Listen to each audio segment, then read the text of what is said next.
Frank Wormuth janjikan gebrakan untuk timnas U17. Indra Syafri tak mau ambil resiko besar demi masa depan pemain. Sintayong susul terbang ke Cina untuk dampingi Indra Syafri di Asian Games 2022.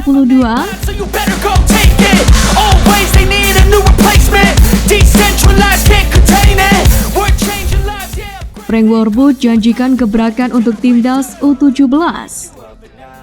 Direktur Teknik PSSI Frank Wormuth mengeklaim bahwa permainan timnas Indonesia U17 bakal seperti tim Eropa di Piala Dunia U17. Akan tetapi juru taktik asal Jerman itu menyatakan bahwa permainan timnas Indonesia U17 bakal dikombinasikan dengan gaya sepak bola lokal. Kami sedang coba menerapkan gaya sepak bola Eropa tanpa melupakan gaya sepak bola Indonesia. Jadi kami harus mengkombinasikan budaya yang ada ini dan mari kita lihat apa yang akan terjadi, ujar Wormuth.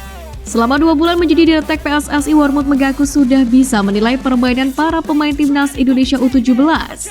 Bagi dia, para pemain memiliki kualitas yang cukup bagus, meski memang ada beberapa hal yang harus dibenahi menuju turnamen nanti. Salah satunya adalah soal kondisi fisik yang harus ditingkatkan untuk menghadapi Piala Dunia U17. Saya melihat mereka semua punya kualitas yang bagus dan itu penting. Mereka semua bisa memainkan bola dengan baik, tapi memang untuk main di sebuah turnamen dibutuhkan fisik yang bagus. Dan untuk meningkatkan fisik butuh waktu, inilah yang sedang kita kerjakan saat ini, ujarnya menambahkan. Wormuth sendiri menambahkan, saat ini pihaknya masih terus mencari komposisi terbaik untuk menjadi skuad terakhir di timnas Indonesia U17. Bahkan dari itu, konsultan asal Jerman tersebut mencoba untuk membuat program agar tim pelatih bisa menilai masing-masing pemain sebelum akhirnya berlaga di Piala Dunia U17. Masih ada beberapa posisi yang harus kami isi, itulah mengapa kami melakukan seleksi mini-game dan juga uji coba untuk sebuah pemain. Mungkin kami akan menemukan pemain yang bisa mengisi dan melengkapi 11 terbaik atau 20 terbaik untuk turnamen nanti dari seleksi ini, katanya. Sayangnya tim asuhan Bima Sakti ini hancur dikalahkan Barcelona Juvenil A dengan skor 0-3. Kemudian timnas Indonesia U17 harus mengakui keunggulan Korea Selatan dengan skor tipis 0-1. Sementara itu untuk menyambut Piala Dunia U17 ini, Indonesia akan kembali menjalani pemusatan latihan di Jerman pada 17 September hingga medio Oktober 2023. Indra Syafri tak mau ambil resiko besar demi masa depan pemain. Pelatih tim nasional Indonesia U24 Indra Syafri tidak akan mengambil resiko besar. Resiko yang dimaksud di sini adalah memainkan gelandang Persib Bandung Beckham Putra Nugraha yang mana mengalami cedera di paha kanan bagian dalam. Beckham sendiri baru selesai menjalani tes MRI yang dilakukan oleh klubnya di Persib Bandung dan dinyatakan membutuhkan terapi selama 1 hingga 2 pekan untuk pemulihan cederanya. Saya sebagai pelatih tidak mungkin memainkan pemain yang cedera. Kami mengumumkan Beckham tetap masuk dalam skuad Asian Games. Tetapi saya sebagai pelatih akan tetap memainkan para pemain yang benar-benar dalam kondisi fit, jelas Indra Syafri. Pemain berusia 21 tahun itu pun masuk ke dalam daftar 22 nama pemain yang akan membela tim Garuda di ajang Asian Games mendatang. Indra Syafri mengatakan bahwa di Asian Games tidak dapat melakukan pencoretan kepada pemain yang sudah terdaftar. Oleh sebab itulah, Beckham yang mengalami cedera juga tidak dapat digantikan oleh pemain lain. Beckham sudah saya daftarkan dan tidak boleh diganti lagi. Jadi dengan segala risiko, saya berharap kalau memang Beckham masih cedera, ya kita harus tunggu dia pulih, jelas Indra Syafri. Sintayong susul terbang ke Cina untuk dampingi Indra Syafri di Asian Games 2022. Pelatih timnas Indonesia U23 Sintayong dikabarkan tetap berada di Indonesia dan tidak pulang ke Korea Selatan usai membawa Garuda Muda lolos ke Piala Asia U23 2024. Sintayong sendiri baru saja menjalani kurang lebih sebulan memimpin timnas Indonesia U23 dan timnas Indonesia Senior.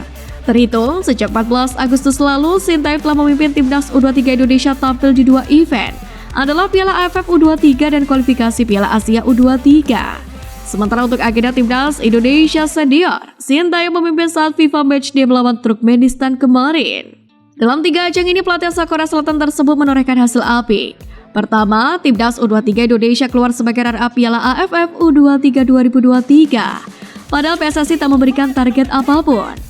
Kedua, skuad Garuda Senior menang 2-0 atas Turkmenistan dan pasukan Garuda bakal mengalami kenaikan peringkat di FIFA bulan depan. Terakhir, Timnas U23 Indonesia memastikan diri lolos ke putaran final Piala Asia U23 2024 yang diusai menang 9-0 atas Taiwan dan 2-0 atas Turkmenistan. Meski ajang yang diikuti sudah selesai, Sintayong dikabarkan tidak pulang ke Korea Selatan saat ini. Ia hanya tengah beristirahat usai menjalani kurang lebih sebulan tanpa henti memimpin timnas di 3 ajang yang berbeda. Banyak yang menduga Sintayong turut menyertai timnas U24 yang bakal berangkat ke Hangzhou, China, yakni untuk Asian Games 2022. Tim ini akan dipimpin oleh Indra Syafri sebagai pelatih kepalanya. Namun dalam hal ini Sumarji belum bisa memastikan apakah Sintayong akan ikut ke Hangzhou, China. Sejauh ini belum ada jadwal Sintayong ke China, kata Sumarji. Sintayong sendiri berpeluang besar menyusul Indra Syafri ke China seperti saat ia menonton SEA Games 2023 lalu di Kamboja, yakni untuk memberikan dukungan kepada timnas U22 Indonesia yang juga dilatih oleh Indra Syafri. Timnas U24 Indonesia membawa 22 pemain untuk menghadapi Taiwan, Kirgistan, dan Korea Utara di grup F Asian Games 2022. Hanya satu pemain senior yang dibawa Indra Syafri kali ini adalah Adi Setio. Asian Games 2023 untuk cabang olahraga sepak bola sendiri akan berlangsung 19 September hingga 8 Oktober di Hangzhou, Tiongkok.